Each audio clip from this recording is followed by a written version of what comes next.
I had been kind of warming up to the idea of maybe trying carnivore, or at least like ketovore or low carb or something. Like I mentioned earlier, I was in middle of June, I was at the end of my rope, about to be hospitalized again. And that's when one night my mom came up to me and she showed me this new Dr. Barry live stream that had just aired. It was people with anorexia, long-term cases of anorexia. They had been to treatment multiple times. They'd relapsed multiple times. They'd been struggling for years. And they had adopted a ketogenic diet, a meat-based ketogenic diet, and it had helped put their year-long cases of anorexia into remission. And so that intrigued me. All right, hello everyone. Thanks for joining another episode of Plant Free MD. I'm your host, Dr. Anthony Chaffee, and today I have a very special guest, a young lady that goes by the name Sofia Eats Steaks. Sofia, thank you so much for coming on. Thank you so much for having me, Dr. JP. I'm super excited to be here. Yeah, well, you're very welcome, and thank you for taking the time to come out. So, for people who haven't come across you, can you tell us a bit about you and what got you here today? Yeah, so my name's Sofia. I am 16 years old and I have been carnivore for about 4 months now. And the reason I went carnivore is because I have been dealing with anorexia nervosa, an eating disorder, for the past about 2 years now. I was diagnosed actually about almost exactly 2 years ago. So my eating disorder kind of started back in the pandemic, I'd say. Uh, that was a really rough time for me. And so the way I was coping with it is I've always loved to like bake and do things in the kitchen. So the way I was coping with it is I would bake things like every single day and then I would eat like multiple servings of it. And so obviously that combined with not really doing much, just staying in the house all day, I gained quite a bit of weight during the quarantine. And because of that, my body image became like really bad. And by the time we like got like the lockdown was lifted and we were able to start going back to normal life, I was focusing on losing weight and bettering my nutrition. And I've always been the kind of person who, like, if I have a goal in my mind and if I want to get something done, then I'm gonna work hard and make sure that it gets done. But sometimes I have a problem where I turn the dial up to 11. I push things a little too far. So I started over exercising. I started cutting my food, and it didn't start out like super bad, I'd say. I mean, it kind of snowballed, if you get what I mean. So it kind of started out small, like cutting out small things, and then calories became something that I was obsessed with. So I don't know. I became really focused on getting my calorie count like as low as I possibly could. If I could get through the day on like say 1,000 calories, then the next day I wouldn't let myself eat 1,000 calories. If I could get through the day on 800, then I would just make sure I can't eat 800 calories anymore. If I could get through on 600, yeah. So I kept cutting and cutting and exercising more and more, and it just became more obsessive. And these symptoms that I had that I've always kind of experienced, like anxiety and like compulsive behaviors, those got a lot worse as the eating disorder got a lot worse. And so I was becoming super obsessive about small little things, and my quality of life was just plummeting. And so in December of 2021, I was hospitalized for the first time due to malnutrition. And uh, that was a rough experience because especially since I had to spend Christmas in the hospital away from my family, and that was hard. And then a couple months after that, I was sent into a standard eating disorder treatment center. And I honestly think that was a traumatic experience for me. If you didn't know, when you are being treated for malnutrition in like the standard medical field, they refeed you on like a lot of carbs, basically the standard American diet. So at the eating disorder treatment center and at the hospital, they were not giving me what I'd consider the best food. I mean, by their standards, it was healthy because they were giving it to me, but so it was a lot of like pastas, a lot of uh sorry, breads, things with added sweeteners, just lots of sugary crap, and like, standard American diet things. And so it was, yeah, I did not enjoy eating those foods. Well, I mean, because I mean, having an eating disorder, you don't want to eat.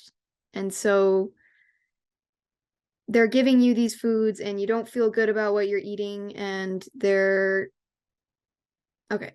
I'm sorry. I'm getting a little off track here. So uh the reason they give you all these foods, they give you a very high carb diet, is because they try to make you gain weight as fast as possible. Because the way the whole system works is that they, at least the way the eating disorder treatment center I went to is, I think they're really just concerned with getting your physical markers up. I think your physical health markers up. So as long as your weight is going up, then that's what they want to see. That's what the insurance wants to see, so that they'll keep paying for the treatment.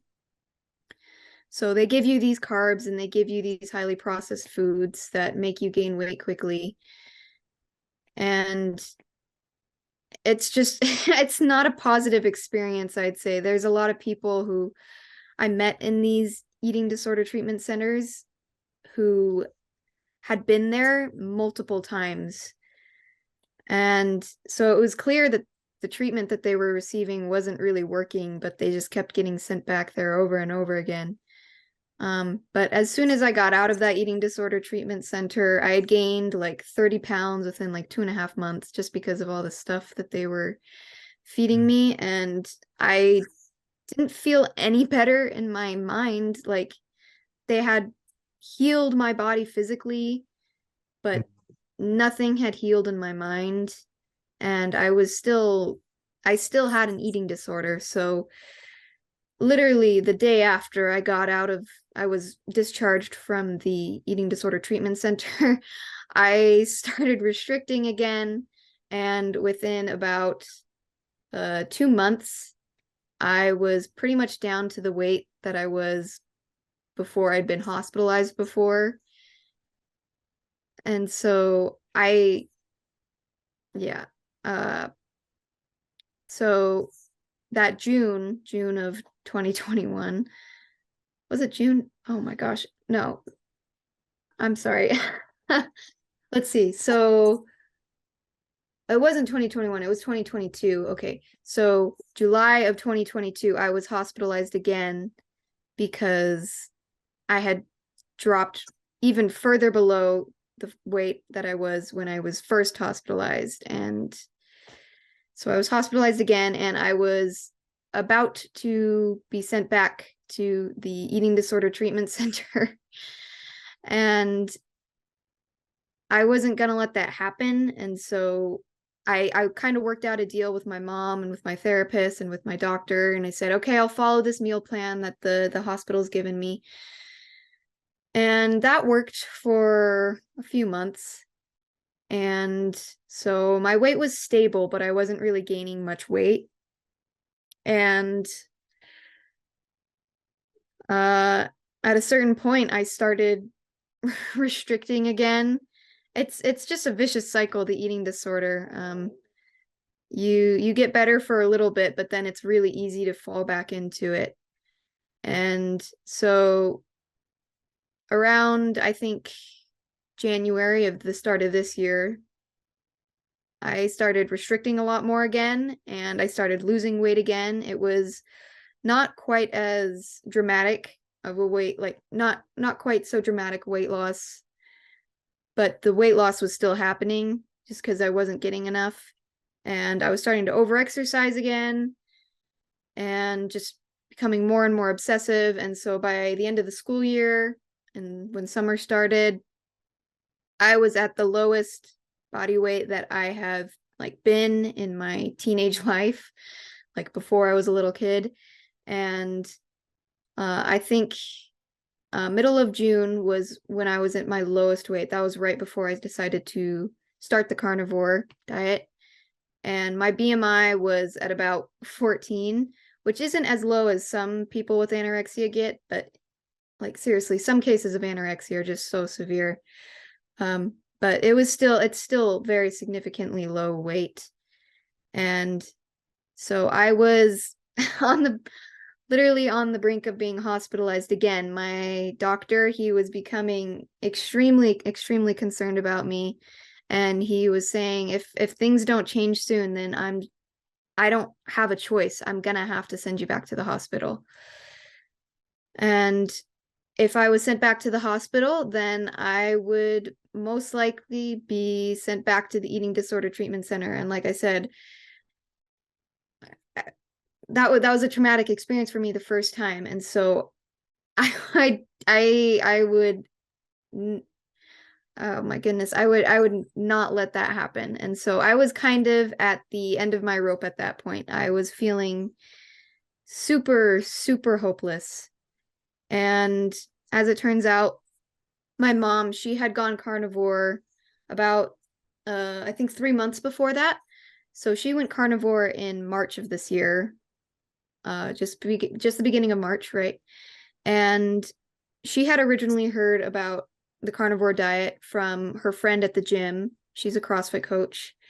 And she had learned about it from her friend who had initially recommended the diet to her as something to help me because she had, well, my friend is, sorry, my mom's friend is carnivore herself, but there is a carnivore dietitian. Her name's Michelle Hearn, and she's a huge like low carb advocate, and she had anorexia herself.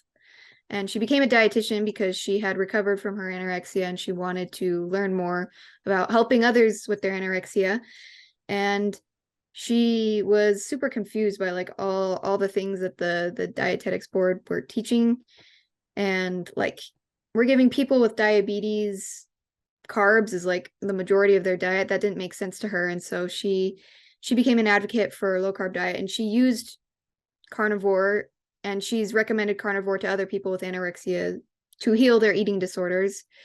And so my mom's friend recommended the diet to her, and she told her about it, said, because she knew that I had an eating disorder. She knew it was something that I was struggling with. And so my mom looked into it, and she heard about like Michaela Peterson and Jordan Peterson, and how Michaela Peterson used it to heal her autoimmune condition, and how Jordan Peterson is doing like super well on it. And so she told me about it I think actually she told me about it the second time I was hospitalized. And the first time I had heard about carnivore, I was like, there is no way I would ever do that. Like, as somebody with anorexia, you are like, at least for me, in my case, I was terrified of fat. I was terrified of calories. I was terrified of beef, because that is basically what beef is. It is a calorie dense food that has a lot of fat. It's very nutritionally dense. So I pretty much refused to eat any beef. So the first time I heard about it, I was pretty skeptical, and I kind of decided I'm never ever going to do that. And so after that, from that point, my mom started looking into the carnivore diet a little bit more. And so she came across Dr. Barry's videos, and she came across your videos, and she heard stories from people like Kelly Hogan and Shaun White, the intentional carnivore. And so she had been having a pretty stressful past few years, just, well, especially with me having an eating disorder, but also just a few other things that were going on in our family. And she had gained quite a bit of weight. And she tells me that no matter what I was trying, nothing was helping to like help me lose weight.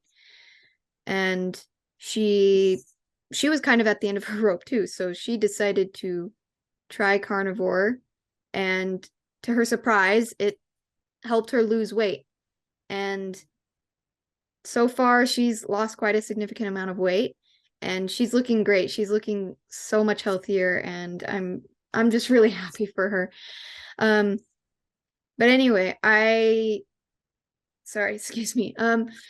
So I had been, so since my mom was looking into all these carnivore diet doctors online and listening to their videos and their podcasts and their discussions with other carnivores and other doctors, I'd been kind of hearing this stuff as well, because she would listen to it around me. And the stuff that I was hearing was pretty interesting, like hearing the kind of the research and the testimonials from people about it. And I mean, as somebody with an eating disorder, I didn't really need to lose weight, and that's what you hear a lot of the time is people, they go on carnivore to lose weight. But just hearing all the amazing things that were happening to people who had tried it, it was starting to get the gears like turning in my head.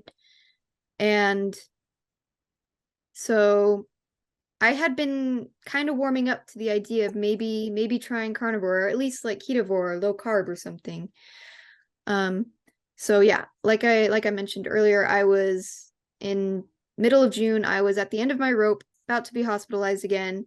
And that's when one night my mom came up to me and she showed me this new Dr. Berry live stream that had just aired. And it was one where Dr. Berry was talking to a couple of people who had worked on a case study about people who had, well, people with anorexia, long-term cases of anorexia. They had been to treatment multiple times. They'd relapsed multiple times. They'd been struggling for years. And they had adopted a ketogenic diet, a meat-based ketogenic diet, and it had helped put their year-long cases of anorexia into remission. And so that intrigued me. So I decided to listen to this podcast that night. And the stuff that I heard was, it was pretty impactful for me. I had been feeling pretty hopeless, if I'm being honest. People with anorexia, people with eating disorders often struggle with them for their whole lifetime. And so I was worried that the eating disorder was something that I was going to have to deal with for my entire life. And the eating disorder just, it's so awful. It makes your life miserable. And so it was something that I was not looking forward to if I would have to deal with it for my entire life. And so after I listened to that video and I looked into the case study, because they had linked it in the description, I read through the whole case study, and I felt so much hope for the first time in a really long time. And that was really significant to me, just because I hadn't felt any hope for a long time. I was worried that I was just going to be stuck in my ways forever, and I was just going to be stuck in this eating disorder mindset. And so that night, I had pretty much decided, okay, I'm at least going to try this out, because there's nothing, it's not going to hurt me. I mean, what is there to do at this point? There's either go to the hospital or start eating more and start gaining weight. And so I decided I'm at least going to try this out. It's these people, they've said that the ketogenic diet has helped with the mental side of things as well as the physical side of things. And so pretty much that night while I was laying in bed, I was like, yeah, I'm ready to do this. I'm ready to go at least keto. And so I told my mom the next morning, and luckily enough, I had a doctor's appointment like that week because my doctor wanted to check in on me, make sure he didn't have to send me to the hospital. And so I let him know what I was doing, and he was a little skeptical. I mean, like, you want to do a meat-based, fat-heavy diet? Okay.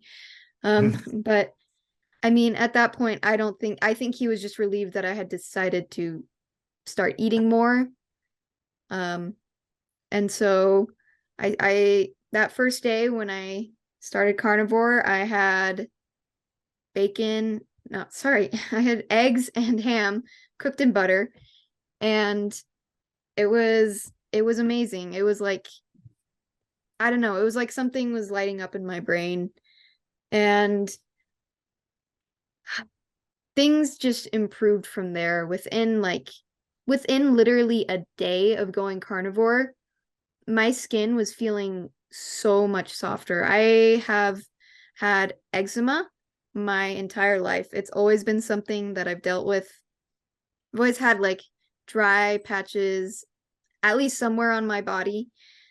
But for the first time in like my entire life, within a couple of days of going carnivore, my eczema was like completely gone, and my skin was feeling so much softer. And I was like, okay, I think something's going on here. I think these people who are advocating for this carnivore diet, they might be onto something. And so yeah, so I at first I was counting calories, uh just to make sure that I was eating enough, just to make sure that I wasn't trying to restrict or anything. But at a certain point, the counting calories kind of was messing with my head too much, because calories have always been something that I've kind of it's always been something that like I've kind of obsessed over. And so I stopped counting calories a few weeks in and just started trying to focus on intuitive eating, listening to my body's signals and eating when I'm hungry, stopping when I'm full. Uh, that was a little hard at first, I think, just because I feel like my body was so ravenous, so in dire need of the nutrition, just because I'd been depriving it for so long. So when I first started carnivore, I was eating a ton of meat. Like, I would have a huge breakfast, I'd have a pretty mid-sized lunch, but then at dinner I would sit down and I could eat like a 2 pound like ribeye, and yeah, I could down the whole thing. And so I was eating a lot of food because I had a lot of weight to gain. I had a lot of healing to do for my body. And it was clear that that was what my body wanted. Um, so yeah, things have been going pretty well since then. Sorry. I've been able to maintain a good amount of weight gain, and I've gained a good amount of weight, I think. Uh gained so my body composition, I've gained muscle mass as well as healthy fat mass just because my fat mass was so low. But I think my bones are getting denser as well. Um, one thing that I'm still kind of working towards as a health marker is I haven't had a period in 2 years. And so that's something that I'm really working to try to get back right now. Because that's an important health marker for female health. And so right now, I think my main goal is to just have an adequate enough nutrition that my period can start up again. Um, but yeah.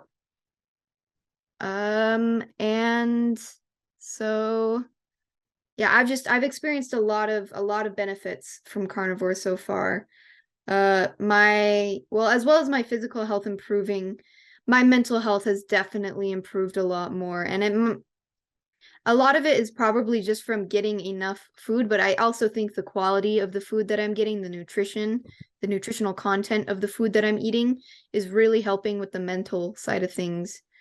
Um, Before I went carnivore, I was obsessing over a lot of little tiny things that wouldn't really matter to normal people. And so I would obsess over like making sure the house was clean and making sure that I was getting things done. And so every single night I would obsessively like clean our kitchen for some reason. Like that was my one thing. I would clean the kitchen. And if it didn't stay clean, I would get upset. And if like heaven forbid my siblings came in and got a snack or got a dish out, I would get so mad at them. And once I started eating all meat, I went carnivore, that that compulsiveness, that obsessiveness started to slowly fade away. And now I like I can let things go a lot easier and I don't obsess as much. There are there are still times when I'm a little anxious. There's still times when I'm a little obsessive, but it's definitely not to the extent that it was when my eating disorder was rampaging. Um, but I think that's just my nature anyway. I think I've always been a little bit anxious, a little bit obsessive. But things have just they've improved so much. My quality of life has improved, my physical health has improved. Um, I do CrossFit. I've been doing CrossFit for about 3 years now. And uh as I've been doing CrossFit, I've kind of gone up and down in terms of my strength just with dealing with the eating disorder, because when you lose so much body weight, you're also losing muscle mass. And so my strength has kind of gone up and down. And I've been I've been gaining a good amount of muscle mass as I've been eating this, because it's been lots of protein. It's been pretty much all protein, all fat, and so lots of building blocks to build my body. And so I've been making some great gains in the gym. I've been getting stronger, and I can tell just how much stronger I've gotten over the past few months, because I mean, I tracking the weights that I was lifting before, I'm able to lift heavier, I'm able to do more reps. It's all around. It's improved so much, and it makes me so happy. And it's important, I think, for me to focus on those things, because body image is something that I do still struggle with a lot. Um, when I first heard about the carnivore diet helping people with anorexia, I kind of initially thought it would be just a magical fix to my problems, which was a fault on my part. Obviously, that's not the case. I mean, it's definitely made the path to recovery a lot easier, I think, but there are still hard things, obviously. I still deal with some body dysmorphia, some body image issues, but focusing on the non-scale victories, like being able to lift more, having more energy, not being freezing all the time, being able to eat good food that I enjoy, that those are the things that help me to keep going. So Nice. yeah, and I think that's the gist of it. But Yeah. Well, that's an amazing story. And I mean, I've seen people hospitalized with anorexia nervosa before, and it's pretty scary. And the first young girl that I saw with it, she sort of the same sort of idea where she was in the hospital. She was to the point, she was so far along that she actually refused to eat. So she had court mandated feeding tubes that she had to put in her stomach. And so she was at that stage, and she would get fed up. She'd put on weight. She'd go back and she would just refuse to eat. And she would just keep doing this. And she ended up getting multi-organ failure. And she actually died. So that was very, very sad. And so it's a very, very serious issue. And, that people may not realize just how serious that it can become. It's not just being a bit obsessive and wanting to lose weight. It's life threatening. And well, you're right. Yeah, I think the mortality rate for people with anorexia is like 20%. So that's one in wow, 5 people. They end up passing away either due to like organ failure or suicide or just yeah, malnutrition. It's really sad. And a lot of people I think I don't know the specific number, but most people relapse with anorexia after they've gone into recovery. And so it's something that is extremely hard to recover from, because it's like an addiction, honestly. I've kind of described it as a toxic ex before. I mean, you want, it's not good for you, but you want to keep going back to it. But the thing is, like, it's different from, say, like being addicted to alcohol or drugs, because the way you recover from those things is by abstaining from them and not touching them at all. But the thing is, with anorexia or an eating disorder, you can't do that. You have to eat food to live. And so it's just something that's so hard to deal with. And I wasn't about to let it ruin my life. I wasn't about to let it just rule over me for as long as I live. Hey everyone, if you need a little extra help getting started on a carnivore diet and my online resources that I have for free aren't enough for you, you can go to www.howtocarnivore.com and sign up for a 30-day carnivore challenge, where you'll have online resources, group support, weekly Zoom meetings, as well as the ability to chat live with myself, Simon Lewis, and the others in the challenge who can help you and support you and give you extra advice and help you along the way. So if that sounds like something that would be beneficial to you, then please go to howtocarnivore.com and sign up. All right. Thanks, guys. We'll see you there. Yeah, that's the thing. The problem is abstaining as opposed to not, Right. Yeah, and that's the thing too.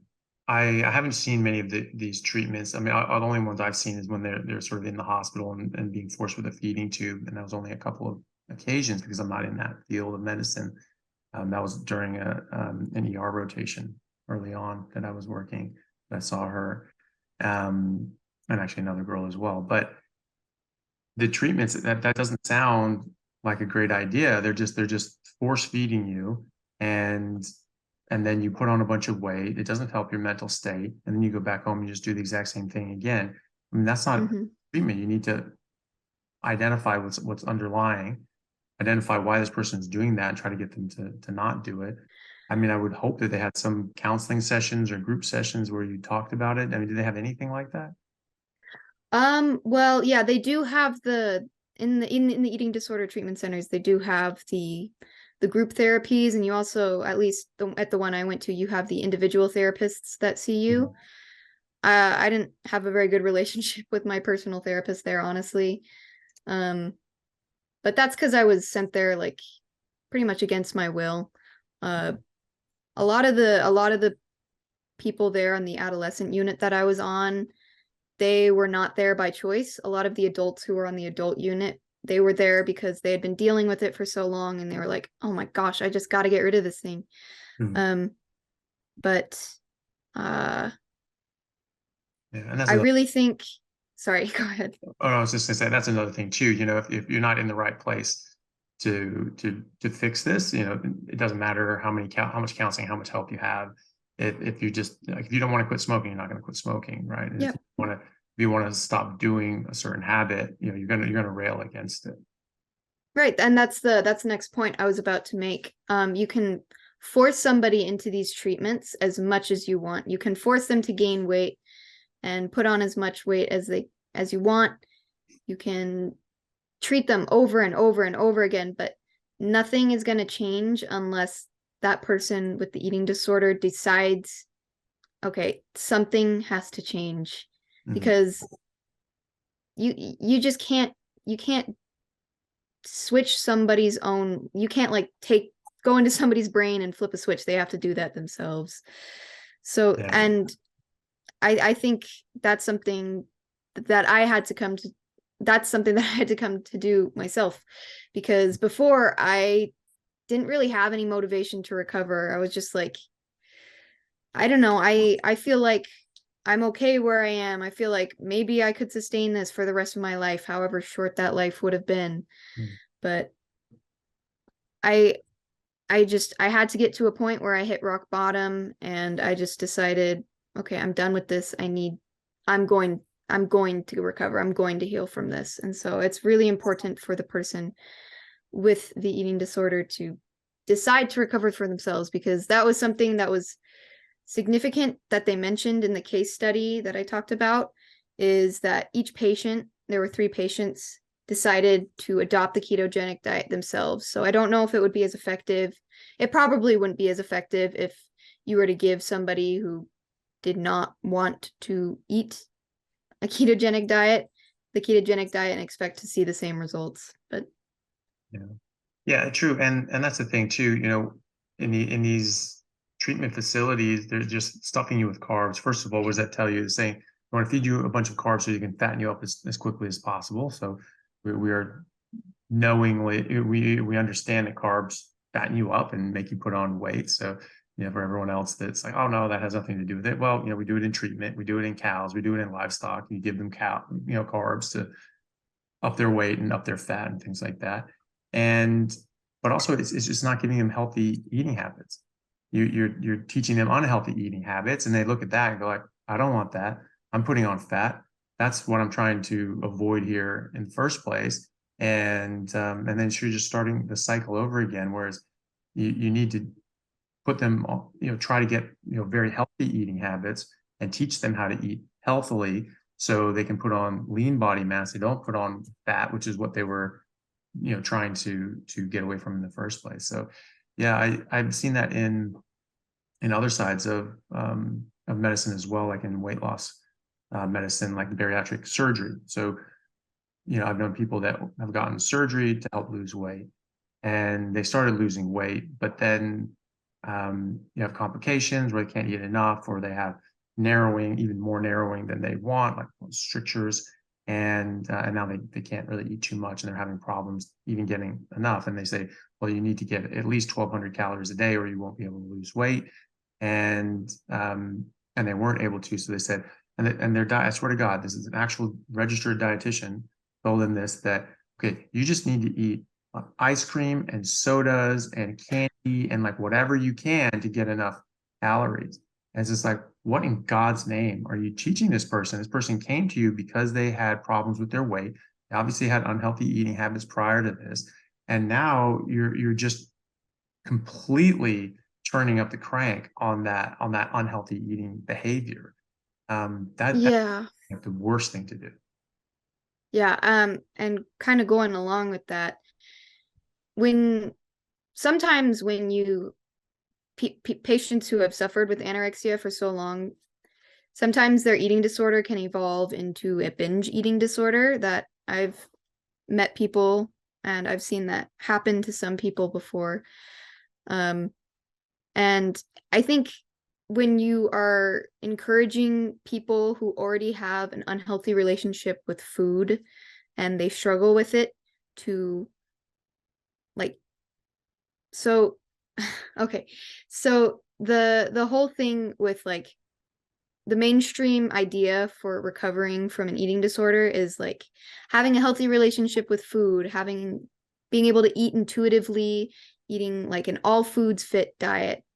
So like balanced carbs, balanced fats, balanced proteins. But I think for a lot of people who suffer from eating disorders, they don't already have a good relationship with food. And so when you encourage them to add in things like ice cream and soda and pizza and things that are just generally unhealthy, then it leads to a risk of people developing unhealthy relationships with those foods where they binge on them or they overeat them. And so, I mean, I'm not saying that it's the worst thing if you do eat those things, but if you encourage it to a point where it's like those are the only things that you do eat because that's like you're binging and then you're restricting, then that's not healthy.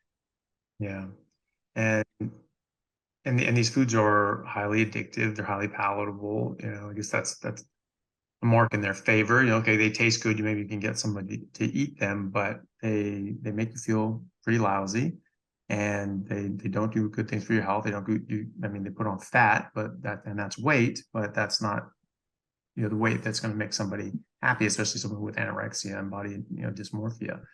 And it is addictive. And then all of a sudden, that makes sense that someone would then turn to binging because you have sort of that addiction. You want to drink the soda and the ice cream, but you're like, I don't want that garbage in me.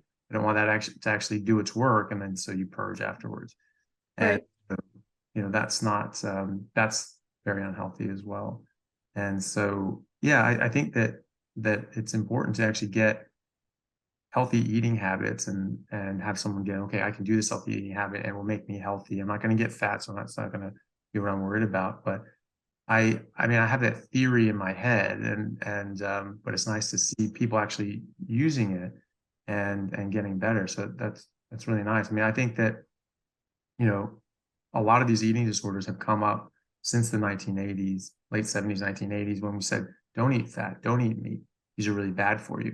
People sort of crave them and go like, I like that, I need that. And then so they binge and purge.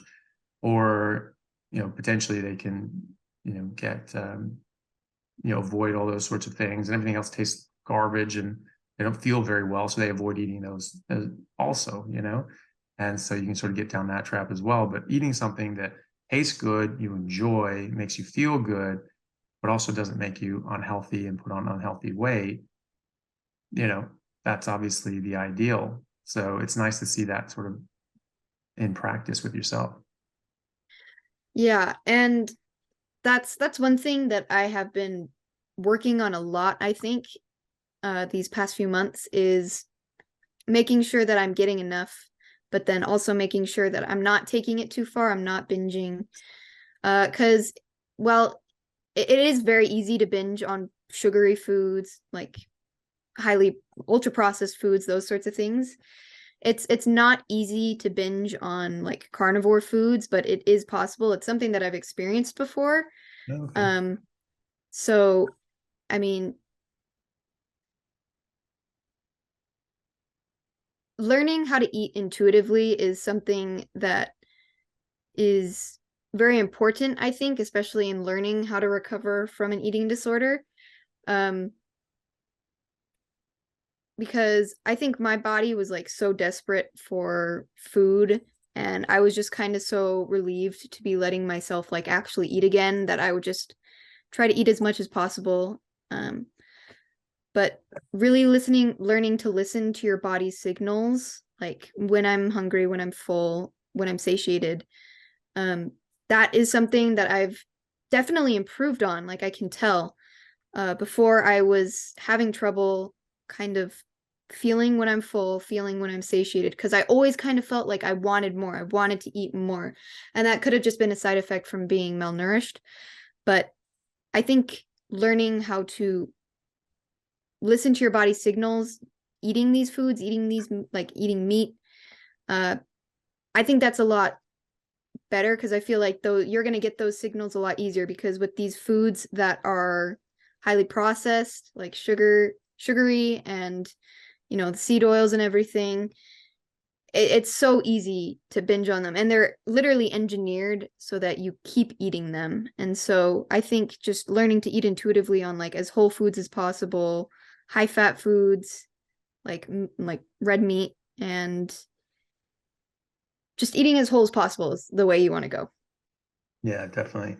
Yeah, so when you say you binged on carnivore, because at a certain point I eat and I'm just like, I don't want to eat this anymore. So I always eat as much as I care to, but I do hit a point that I don't care to anymore. And I have had patients that have come from the other side that are trying to lose a lot of weight, and they are used to eating very, very large portions. And so they say, okay, you can eat as much as you want to, as tastes good and all that sort of stuff. And they say, okay, well, I'll cook up the same portions that I'm used to eating. And they get partway through that, and then it just starts tasting horrible. And they spend the next 2 hours force feeding themselves against their will. And they don't enjoy it. And they come to me saying, I hate this. This is horrible. And, talk about how, you can stop when it stops being enjoyable. And so I know people have forced themselves. But is that what you're talking about? Eating past the point of enjoyment, or figuring out where that cutoff point is that is the right amount for you?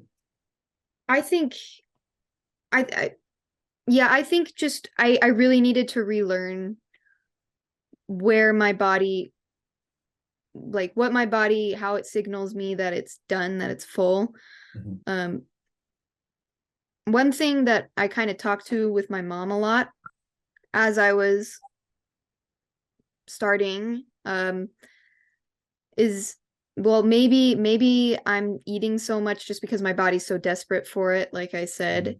But I feel like, and I think it takes time for your body's like signals to realign, like for you to start being able to recognize them again.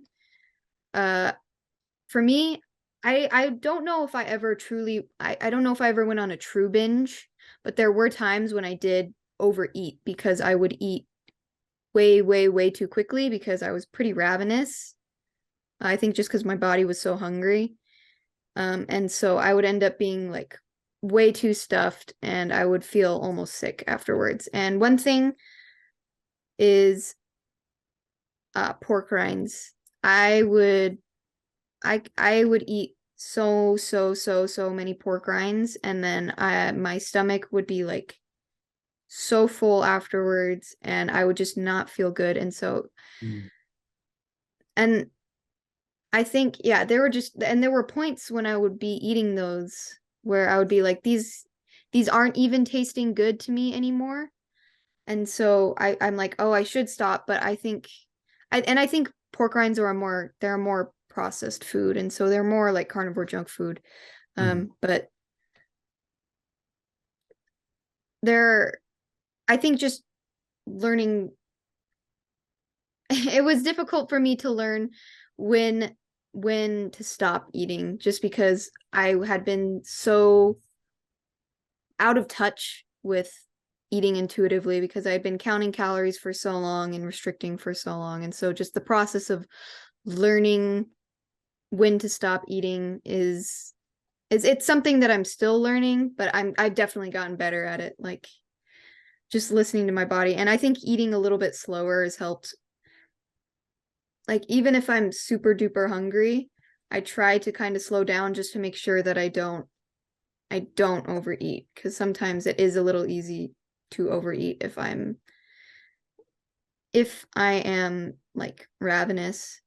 But I'm not ravenous super often anymore, just because I'm getting enough throughout the day. But Good. yeah. Yeah. Well, that's good. I mean, everyone has to relearn their hunger signals. They're very different, when you're eating in a very different way, especially when you're in a different metabolic state. But it would be true as well that your body needed more energy and nutrients as well. There was a lady that I did an interview with. Her name was Claire, and she had. I listened to that one a few months ago. Okay. Yeah. So, and she obviously she was on that other side of things where she actually did die in the hospital. She had to be resuscitated because she was so unwell. Thankfully, she made a recovery and she went carnivore and started getting better. But she was saying that she was eating about 8,000 kilocalories a day of steak, and she was like, this is just what my body wanted. She felt great. She's still very slender. So that 8,000 calories a day is, it's not overdoing it. That's what her body needed. And you're talking about your bone density probably coming up, probably is. You're doing CrossFit, you're doing resistance training, so you're stimulating your bones to grow. Things grow in lines of stress, especially when you're a teenager, but even when you're an adult.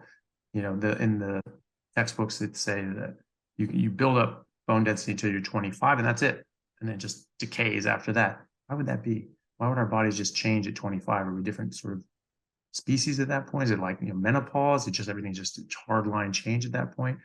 No. Obviously you're just getting the wrong stimulus, and you're putting the wrong inputs in, so you're getting the wrong outputs. But she's 30. She was 39 at that time, and she was borderline. She had borderline osteoporosis, and then after 1 year of resistance training and proper nutrition, all of a sudden she's now borderline normal bone density. So I guarantee your bone density is getting better, and if you keep doing what you're doing, it will get back completely to normal and be very, very healthy. I don't know if you've had a bone scan or anything like that, but that obviously would be interesting to check, before and after as well. Yeah, one thing, when I was in the hospital, they did take my labs pretty often, and uh, I didn't get my labs taken right before I went carnivore. I wish I would have, but I want to ask my doctor to like take my labs now, just because I want to see where I'm at. But and I've never had a bone density scan or anything, but I I I do know that my lean mass has gone up very, very significantly from when I started, and I don't think it's all muscle. I think definitely there is some extra bone density there, especially since in some very long-term cases of anorexia that many people do have osteoporosis just because of the imbalance of hormones and things. Yeah, definitely. Well, that's the thing. You look at different dietary patterns and different sorts of interventions to lose weight, and they say, well, look at these. Just starving or this or that is the same as like a ketogenic diet. They haven't really done with carnivore diets, but then they see that, okay, well, they all lose about the same amount of weight, so they're all the same. It's just calorie restriction and whatever you can stick to. But then when you look at the body composition, the calorie restriction, not eating necessarily what I would say is a healthy diet, but just less calories and more low calorie plants and things like that. They lose total amount of weight, let's say 8 pounds, and in a certain period of time. And these are just numbers I'm coming up with, so I don't remember the exact numbers of this study, but let's say it's 8 pounds, and you know, 5 pounds of that was fat, 2 pounds was muscle, and 1 pound was bone, right? So there's 3 pounds there that you didn't want to lose, but they lost them. They lost 8 pounds total, and that's what people look at because they look at the scale, and that's the only important thing. Oh, the scale's going down. That must mean fat's going down. Well, yes, and other things. And then you had, the other side where people are eating more healthy diet, including meat, things like that, but like a ketogenic approach, and they lose 8 pounds, but 10 pounds of that was fat, and they gained 2 pounds of muscle. So that's a much better breakdown. Yeah, and that's one thing that I'm kind of relearning right now as well, is not to rely too heavily on the scale, because the scale can be very, very deceptive. I mean, you see it in athletes all the time, because like people who have a lot of muscle on their body, they are literally considered obese because their BMI is, yeah, they have such a high BMI for their height, but that's because it's literally all muscle and like bone density. And so the scale can be very, very deceptive. And so that's another thing that I'm learning right now, is learning that the number on the scale isn't always reflective of my true like body compositional health, because I could be gaining weight, but it could just be bone density, and it could just be muscle, or it could be even more healthy fat, because you definitely need a healthy amount of fat on your body, especially for women. But where was I going with this? Yeah, the scale can be deceptive, and a lot of people they just obsess over the number on the scale. That's all that matters to them. But it's important to look past that, I think, and kind of look at like, okay, how's my body composition changing? What is my fat percentage looking like? What is my muscle percentage looking like? Lean body mass, that sort of thing. Yeah, no, yeah, it's very important. And a lot of people will come to me, especially people that are exercising, working out, lifting weights, and trying to do everything they can to be as healthy as possible while they lose weight. And they say, well, everything went very well at first, and I was losing a lot of weight and feeling great, and I'm still feeling great, but now the weight loss is sort of stalled, and I'm, lifting weights 4 days a week, and I'm eating this way and doing all these sorts of things. What am I doing wrong? And you just point out that, well, you're lifting weights, you're on a carnivore diet. It's like you'll never put on muscle easier than when you're on a carnivore diet. And so, you're lifting weights, you're gonna be putting on muscle, and so that offsets the weight that you lose from fat. I mean, I lost 23 pounds in 10 days, pretty dramatic. And I was already not eating carbs. I was already keto, I guess. I wasn't doing it on purpose. I just didn't eat carbs because they didn't make me feel good. But just dropping the veggies and increasing the amount of meat that I was eating dramatically, I lost 23 pounds in 10 days, so it goes completely counter to anything else that people would put out there, but that's what happened. And after that, I lost no weight at all, but my body composition was changing dramatically, and I could see that and I could feel that, and so that was what was important to me, because I was working out, I was lifting weights, and I was like, oh, look at this, putting on muscle and not losing, and I'm losing fat, so great, and the weight was just the same, and so that was interesting to me. Well, it was very interesting to me because for several months it was the exact same weight every morning. It was 243 pounds every single morning. Every morning. It was not one day it was 240, 244, 242. It was 243 on the nose every single day. I thought that was pretty hilarious. And it wasn't until I actually hurt my knee and couldn't run and sprint and do squats that I started losing weight. But that was because my legs started to shrink down. Yeah. As I was like, that wasn't weight I wanted to lose anyway. But yeah, it is very important to look at that. And I've seen some of your things, like some of your videos, like where you're working out, you're doing CrossFit. Obviously, you're very active. So how's your experience been with putting on muscle and putting on heavy weight now that you're eating this way? Yeah. So, doing CrossFit, that the way our gym does it is we do a lot of weightlifting, and so like I mentioned earlier, I've been seeing huge improvements in just the amount that I've been able to lift, and that's been so gratifying to me because so the gym that I go to, we have an app, and if you're a member, then you get to log the weights that you do during the class. And so looking back at the weights that I was logging right before I went carnivore for a certain lift, and looking at how much I'm able to get logging them now, it's been super awesome to see. And the muscle growth has been very, very significant, to say the least.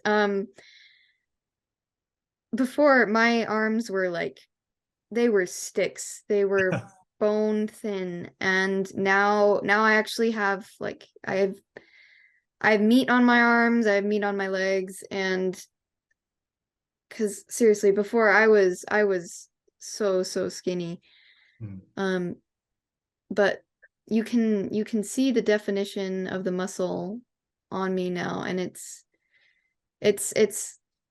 awesome to see, and especially starting from pretty much nothing, pretty much just skin and bones. You could definitely say that eating carnivore is one of the best ways to put on muscle, especially if you're doing weightlifting, just because you're eating so much protein, and so you're able to build those muscles very, very, very quickly. And it's definitely very surprising how much muscle I was able to put on just within the first few weeks. Yeah, that's great. And so what's your diet now? What exactly are you eating these days? So most days I'm eating, let's see, I eat a lot. So for breakfast, typically I'll do bacon and eggs. And then I go to school, so I take lunch with me. Usually that's hard-boiled eggs, and I have a little mini salt shaker that I take with me. So I eat a lot of eggs and a lot of beef. And Nice. so some nights I'll have ground beef, or I'll have burger patties, or I'll have a steak. Steak is my favorite. I love ribeyes. Those are my favorite. And so yeah, it's pretty much just mainly eggs and beef, but some days I'll have chicken, some days I'll have pork. I'll have some bacon. Well, I have a little bit of bacon almost every day. But recently I've been thinking a lot lately, and So I've decided that I'm going to start experimenting a little bit, and I'm actually going to add in a little bit more dairy. So the past like couple of weeks, I've been adding a little bit more dairy because me and my mom, we make our own yogurt. Actually, we make our own Greek yogurt out of raw milk that we get here. Oh, wow. And so it's been really good. I felt really good eating it so far, and I've been eating a little bit more cheese as well. And I'm planning on adding in like more fermented vegetables because that's something that Dr. Sean O'Mara recommends. Mhm. And I'm also planning on adding in like local in-season fruits, like maybe like one piece of fruit like a day or like every other day or something. And I'm gonna see how I feel on that. But going into winter, because we're going into winter up here, I won't be able to do that as much just because there's not as much in-season fruits. But Yeah, I think that. I'm excited. Sorry, go ahead. No, check out. Yeah. Okay. I want to experiment because the whole idea behind going carnivore, the original plan was to heal my mind, heal my body, and then from there find the foods that my body can like function on the best. And so if I can add in fruits, if I can add in like some non-inflammatory vegetables, there's foods that don't inflame me, that don't make me feel worse. If I can eat those and I can feel good and I can still have the same like health benefits, then I want to be able to include them in my diet. And so it's something that I've been experimenting with. But if they don't make me feel good, if I start to like get inflamed by them, then I can always just go back to eating full carnivore. Yeah, I mean that's exactly why I eat the way I eat, because I did that experiment and I found that nope, everything makes me feel worse, and so this is where I defaulted to, and that was a happy choice. I wasn't like, oh gosh, I can't eat that. I'm like, I don't want to eat that. I have no interest in eating that, because I tried eating that and I said, okay, what does this do to my body? So I think that's a really good experiment. I think it's really important to do, for yourself, and try doing it one at a time. Right. So don't Right. do a whole bunch of things at the same time. See how each thing affects you, as you go. The idea of eating fruit seasonally is, is important because obviously we have access to fruit at any time of the year, and it's from 5,000 miles away. And so obviously it's if you're going into winter, there's no fruit's going to be available seasonally. It's not going to be there, and that's generally, how people used to eat. In other times, there wasn't any fruit at all available because during the ice ages and things like that, if you were far enough north or south, no fruits were coming even in the summer. And so it just depends. I mean, I do worry about those super sweet fruits because sugar can be very addictive, and I've Right. seen people start that, and they're coming from the other side of things where they had carb addiction and sugar addiction and weight problems, and they started eating a bit of fruit, adding a bit of honey, and that became a little more fruit and a little more honey, and then a lot of fruit and a lot of honey, and then they started drinking sodas and eating pizza, and a lot of people told me that within 6 months they're back on the couch eating pizza and beer and all that sort of stuff and regain all the weight and had all the health problems again. And so that's a bit difficult. I actually spoke with Dr. Paul Saladino about that, and we sort of discussed. And I'm like, look, I don't mind what anybody does. My whole mission here is to let people understand that meat is really good for you. It shouldn't be feared and vilified as it is, and that there are toxins in plants that they use to keep themselves safe. And we should understand that, and then make your own decisions. But I expressed that issue that I had with the fruit and honey. If people can do that and have a little bit and be okay and they feel good on it, great. But then some people, do go off the deep end. And he said he's just like, yeah, I haven't figured that one out yet because that does happen. I haven't sort of figured out how to address that for some people that have that sort of addiction. So I always caution people just to be mindful of that. And if you find yourself building up a lot more and more and more, maybe that's a sign you need to pull back. obviously it's a bit of an extreme example, but think of it as another addictive substance, say caffeine or even nicotine, and say, okay, well, I can have some nicotine, a couple cigarettes or a cup of coffee on the weekend or something like that. That is addictive, and now you're going to start craving it. You're going to start wanting it, and then maybe, okay, well, maybe I'll have two, maybe I'll have three, maybe I'll have it on Tuesdays as well as Sundays, and it just snowballs.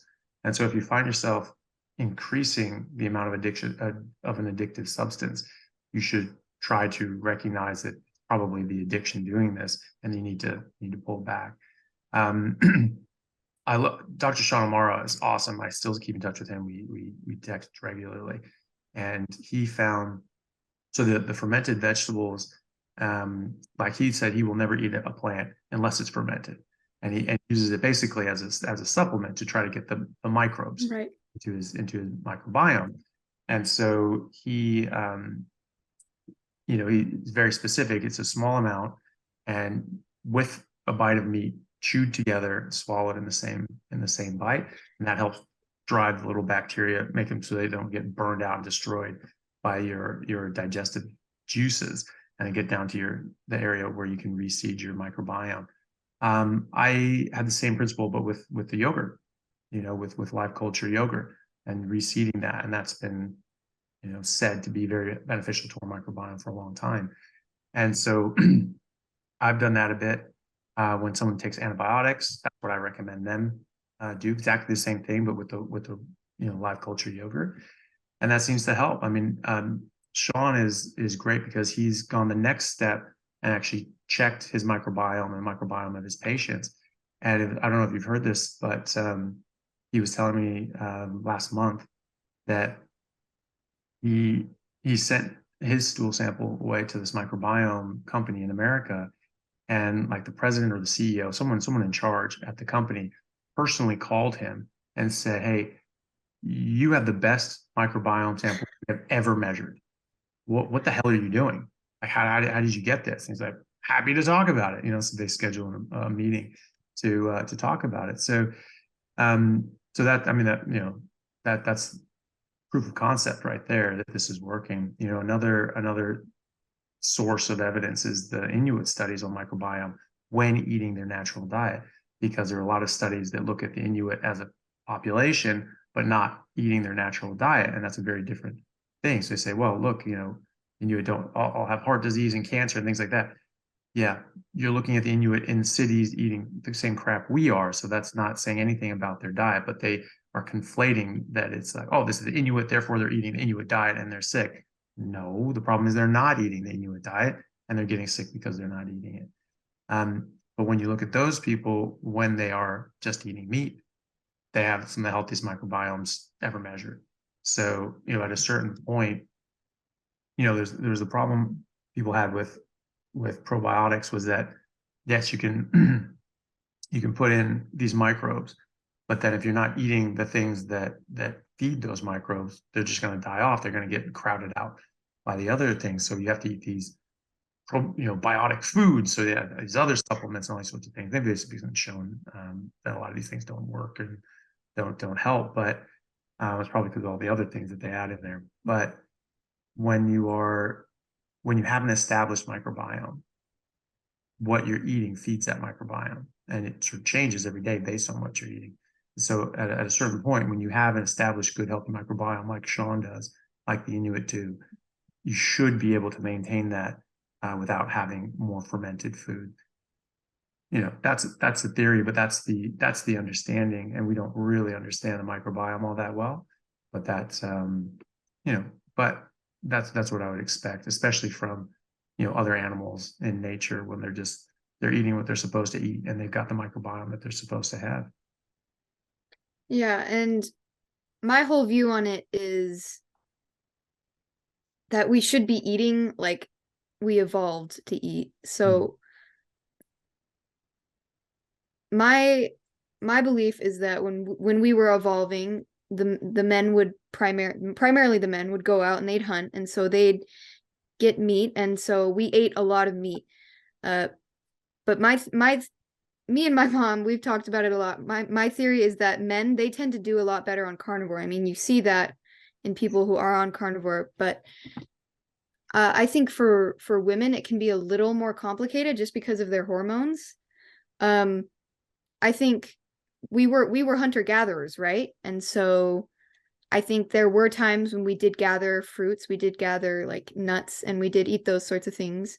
And so my whole goal with eating is eating as like ancestrally and as whole foods as possible. I think that's the best way, while still like being primarily meat-based.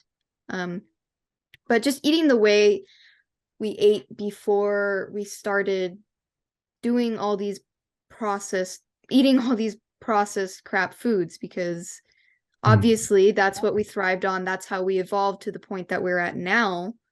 And so that's probably the way that we should be eating. I mean, like you said, animals in the wild, when they're eating what they're eating, they don't get obese. You don't ever see an obese deer out in the woods. You don't ever see an obese fox you just don't see it. I mean, you look at house cats, you look at house dogs, they look like freaking plump grapes. I don't know, they get so fat, and it's because of the things that they're eating. They're basically eating the animal equivalent of the standard American diet, and so that's why you see them get fat. But I mean, yeah, so just eating an ancestrally appropriate diet, I think, is the key to health. Yeah. Yeah. I've seen, friends' cats that look like, fuzzy water balloons on legs. They're just like, how do you think that that's healthy? Whatever you're doing to that cat, it's not good. Yeah. Yeah. I mean, yes, we hunted and we gathered when we needed to. A lot of the anthropological data of, recent cultures, said that yes, they would gather things, but if they got meat, they would not eat it. They would just toss it.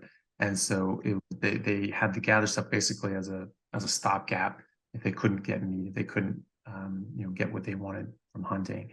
Then you had like the Plains Indians who really didn't have that problem when they had like the bison herds come through and you'd scare them over a cliff and things like that. They had meat and pemmican the whole year at that point. And then of course during the ice ages, there wasn't really much to gather. It was really just Yeah. and you had the fossil studies or the fossil records in those areas when they were just like eating mammoths up in the the ice shelves and things like that. Those were the tallest humans have ever been. Some of these places were like on average 6'2", even 6'4" on average, right? The massive, massive people just eating large amounts of meat. And then when you see, 10,000 years ago, there's a hard line in the fossil record as pre and post agriculture, and people shrank. They dropped, and this was in the hunter gatherer phase as well, right? Because these were people that were gathering and eating more plants, and then they figured out you could plant this stuff and actually grow it yourself, and you didn't have to go search for it. So these were presumably people already eating some plants as well, because the megafauna had died out, the mammoths had all died out, and so they needed to look to other sources because they were deficient in the amount of meat that they could get. And even then, and these guys were like on average 5'9". Now remember, the mammoth hunters were on average 6'2", sometimes 6'4". So they're already sort of eating more plants, hunter gatherer versus just hunter is a difference. But then they go agriculture and they drop from 5'9" down to like 5'5", 5'4", something like that. So they dropped like 4 or 5 inches in average height. Brains got smaller by 11% overnight.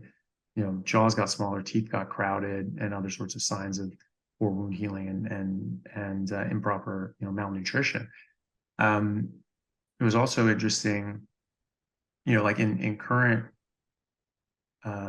native tribes. Obviously, they're not living the same as we did 50,000 years ago when we had megafauna, but we are seeing people eat in different ways.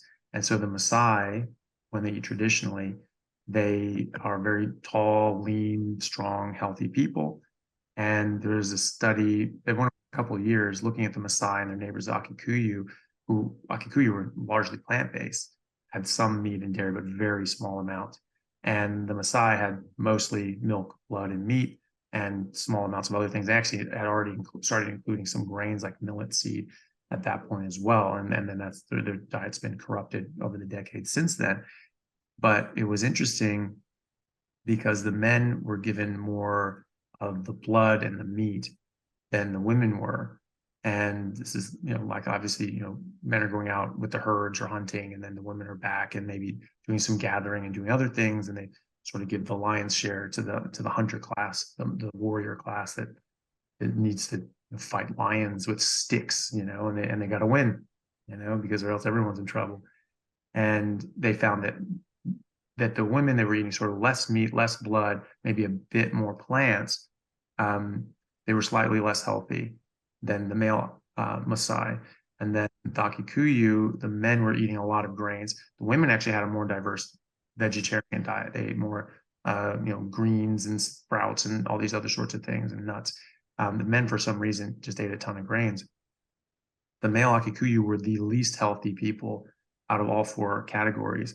The female Akikuyu were more healthy than them. And then it was the Maasai women, and then it was the Maasai men basically had no health issues. And so it is interesting, even at that point, the subtle sort of differences between male and female of the Maasai. One thing I sort of think about, and I have heard that theory that because of women's hormones, you need like some carbohydrates, like leading up to your menstruation. But I sort of wonder how that would happen naturally, how that would happen during an ice age. If you needed it for your cycle, why don't the Inuit need it? And why did we make it through an ice age? And how would that trigger if we're just in the wild and we don't have, someone on YouTube telling us, hey, for 7 days before your cycle, this is how many grams you need to eat. How do you figure that out naturally? Because there has to be some sort of system where it just happens on its own, where you just sort of get this like, I need cookies, right? Cookies didn't exist in the ice ages. So what was the trigger for them to seek out carbohydrates, and in areas that they didn't have carbohydrates, how did they cope with that if it was necessary? And then I think of all the other species of animals in the world, and I can't think of a single example where males and females eat different diets. Like male lions eat what female lions eat, and male bald eagles eat what female bald eagles eat, and so on. So it's male elephants, female elephants, cows, bovine, things like that. So I wonder about that, and I wonder if that would apply to us and just not anyone else, any other animal. And so I don't know, but again, I always think people should self-experiment, try these things, see how you feel. And the thing is too, is that whether or not it's the ideal, perfect, long-term sort of solution, you feel good and you're healthy and you're doing well and you're eating very whole foods, eating a lot of meat and adding a couple other things in there, you're doing better than you ever would have eating any other way. And so, I don't see a problem with that as long as you're feeling good and healthy. Yeah, I think one of the biggest things that I have learned throughout all of this is that it's really just finding what works well with you, what you feel good on. Because some people, some people can eat pork or chicken on a carnivore diet and still feel great. But some people, they have like these conditions or these autoimmune conditions where they can't eat these things because they don't make them feel good. So I think just finding a level and the certain kinds of food that you are healthiest on, that you feel best on, with a wide a variety as you can get, I think, because I think the variety is important. I think that's the biggest takeaway, is just learning what makes yourself feel good, because I think everybody is different. Everybody's at least slightly different in the way that they process food. So Yeah. And I think a major part of this too is just, does this fit with your lifestyle as well? Does this make you happy? Is this something you can maintain? I mean, I do think that we have an ideal, diet, just like, there's something that is good for all dolphins, something that's good for all lions. You can take every lion in the world and you can put them against, gazelle and asparagus. And you will not find one single lion that does better on asparagus than they do on gazelle. Right. And I think that applies to us as well. So I think there is an optimal, whatever that is. I argue, it's a carnivore diet, but I believe it's something, just like it is in every other animal species. But the thing is too, is it doesn't matter if you don't want to do it and if you can't maintain it. And so if adding a bit of spices or fruit or something like that helps you navigate life better to where you say, I can do this for the rest of my life. That's important. For me, I'm happy with this. I like not having to think about, well, what do I have? It's steak. It's every damn night it's steak. And I'm very happy about that. That's all I've ever wanted to eat anyway. That's all I want to eat now. And so I'm thrilled that that's all I get to do. And, I've said to my dad early on, and I've said this before, but it feels like every day is my birthday. Because on my birthday, my mom would always ask, okay, what's your special? She would always make us like a special birthday dinner, like just what we wanted. And every time it was just a massive steak, and I could just eat until I'm stuffed on just steak, and that was it every night, every time. And now it's every single night. Every single night I have an amazing steak, and I eat until I'm full of steak and just sick of steak. And that's just, yeah, it's amazing. And I just love it. So, like you're saying with ribeye, I just love it. I mean, like, that's just like, it's just it's a birthday every single day for me. So I'm thrilled to have that. And I'm very happy about that. And, but that's me, and that fits my lifestyle and that fits my personality. And it works for me because I go outside of that. I don't feel my best and I don't like that. And so for me and my lifestyle, that's what I like. I like just eating that thing. But there are other people that can't do that, don't want to do that. They have social experiences and they go out with friends and they don't want to be the odd man out. They don't want to not eat what other people are eating. They don't want to not experience new sort of dishes. So they sort of include a bit of things here and there. But that's fine. That's what they want to do too. So it matters. It matters what people can do to maintain this and be consistent and happy and make this a way of life. So it's not just like a crash diet that just like ends in disaster down the road. It's just something that you can do and you can maintain and for your life. Yeah. Yeah. Well, that's good. So how are your obviously your mom's on board. She sort of sounds like the one that suggested this to you, but what about your friends and other family members? How are they seeing this weird girl bring a bunch of like, bags of steak to lunch and things like that? Yeah. Well, so my mom was the first one to go carnivore, and then I went carnivore after her. And then now my dad is kind of carnivore-ish. He's pretty much entirely meat-based.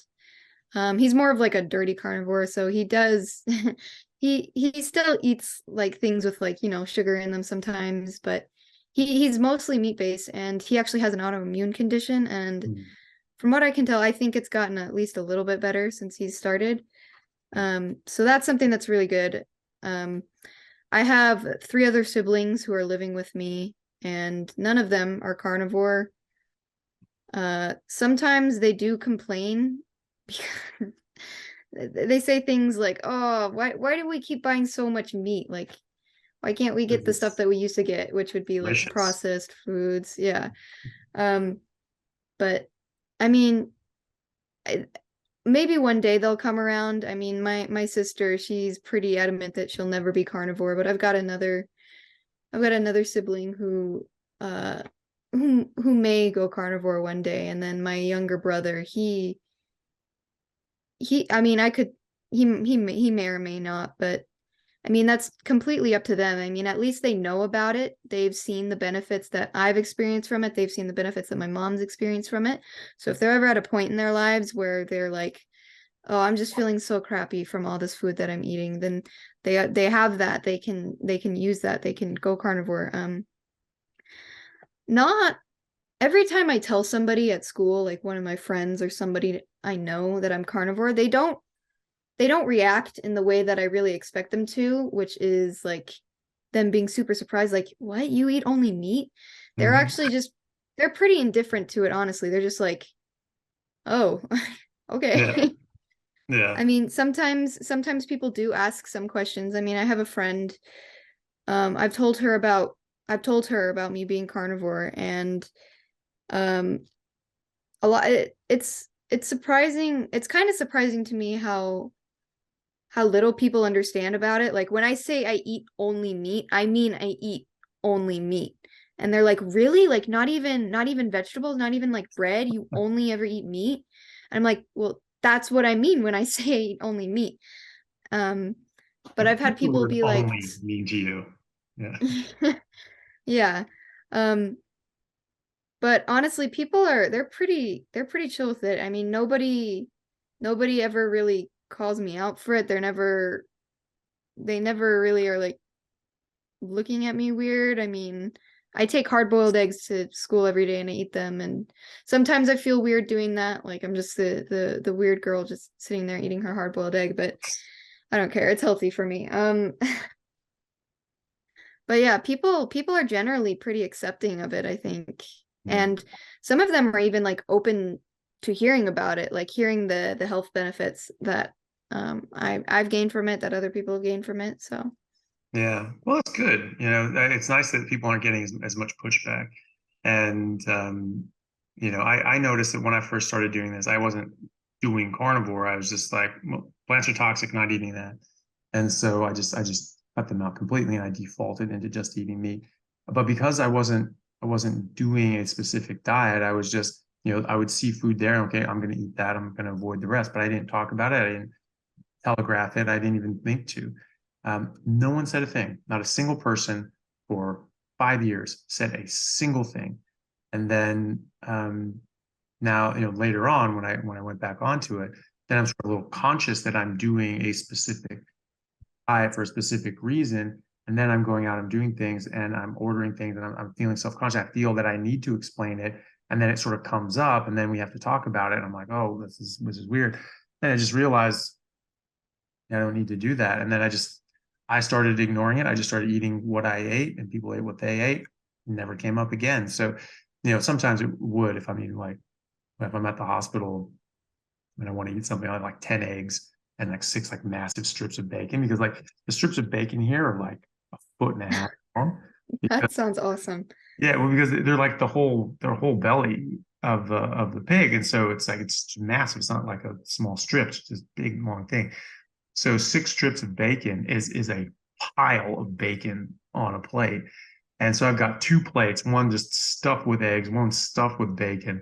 And you're like, whoa, that's a lot of protein there, and so then it comes up. But when we're not doing anything quite extreme, no one really cares, and so many people are very concerned about that because they're worried about what other people are going to think and give them a hard time for it. And I always tell them, you don't bring it up, they won't bring it up. Like you'd be very surprised, if you're going through saying, oh, actually I'm crying, I can't eat that, I can't do that. Obviously, that's raised the issue. But if you just go to a dinner or something like that, unless you're going to some vegan's house, there's going to be meat there. Just take the meat, don't eat the rest. That's it. Yeah. No one bats an eye. Yeah, definitely. Yeah. All right. Well, Sofia, thank you so much for coming on. It was an absolute pleasure. It was very nice to meet you and hear your story. And I'm very, very glad that you are where you are today and that you've been able to make such a great recovery and continuing to do so. How do people get a hold of you and find your stuff? Yeah, so thank you so much for having me. Thank you for taking the time to do this. You're welcome. So my YouTube channel is Sofia Eats Steak. You can just look that up on YouTube. It's Sofia with an F. That's my parents' weird spelling of it. But yeah, so Sofia Eats Steak on YouTube, and then I also have an Instagram where I like post pictures of my steaks sometimes. So if you want to follow me on Instagram, it's just Sofia Eats Steak on Instagram as well. But yeah, so thank you. You're very welcome. And I'll put all that up in the description in the show notes so people can find the links there and go and see your stuff. Sofia, thank you so much. It's been a pleasure. Change your practice. And based on that, I don't know, what are some hard facts? Well, hard facts are that, in botany and in horticulture, we know that there are certain poisons in there that plant makes to deter insects and animals from eating them. Especially in the bean, right? Because a bean is a seed, right? All organisms protect their babies more than anything by and large. And a seed is a plant's baby.